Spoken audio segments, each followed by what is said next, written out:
ഇത് കണ്ടോ, ഇത് ഇന്ന് നമ്മുടെ തോട്ടത്തിൽ നിന്ന് പറിച്ച ബീൻസാണ് കേട്ടോ. ഏകദേശം ഒരു 2-2.5 കിലോയോളം വരും. ആദ്യത്തെ വിളവെടുപ്പാണ്. അതിൽ തന്നെ നമുക്ക് ഇത്രത്തോളം തന്നെ വിളവ് കിട്ടി. അപ്പം നമുക്ക് സ്വന്തമായിട്ടൊരു തോട്ടമൊക്കെ ഉള്ളത് വളരെ നല്ലതാണല്ലേ. ഇത് കണ്ടോ, നമ്മുടെ തോട്ടമാണിത്. ഇത് ഒരു ഭാഗത്തെ കേട്ടോ ബീൻസ് വെച്ചിരിക്കുന്നത്. മറ്റൊരു ഭാഗത്തും കൂടിയുണ്ട്. അത് നമ്മളിപ്പോൾ വിളവെടുക്കുന്നില്ല, കാരണം അത് വീതിയുള്ള ഒരു ഇനമായതുകൊണ്ട് അത് വിത്ത് കുറവാണ്. അതുകൊണ്ട് തന്നെ വിത്തിന് വെച്ചിരിക്കുകയാണ്.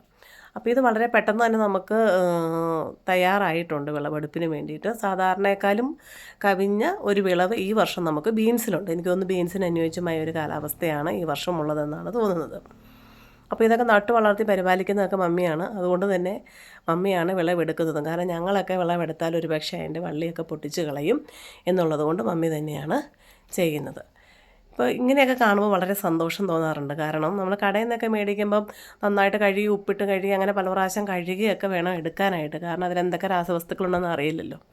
ഇതിപ്പോൾ രാസവസ്തുക്കളൊന്നും ചേർക്കാതെ നമ്മുടെ പച്ചിലയും ചാണകവും ഒക്കെ മാത്രം ചേർത്ത് ഉണ്ടാക്കിയിരിക്കുന്ന ബീൻസാണ്. അതുകൊണ്ട് തന്നെ നമുക്ക് ധൈര്യപൂർവ്വം കഴിക്കുകയും ചെയ്യാം. അതുപോലെ കടയിൽ നിന്ന് വാങ്ങുമ്പോൾ നമുക്കൊരു 1/4 കിലോ 1/2 കിലോ എന്ന അളവിൽ വേണം മേടിക്കാനായിട്ട്. ഇത് അങ്ങനെയൊന്നുമല്ല, ധാരാളം നമുക്ക് ഇഷ്ടത്തിന് കഴിക്കുകയും ചെയ്യാം. അപ്പോൾ എല്ലാവരും ഒന്ന് ശ്രമിച്ച് നോക്കുക. ഇതാണ് നമുക്കിന്ന് കിട്ടിയിരിക്കുന്ന ബീൻസ്.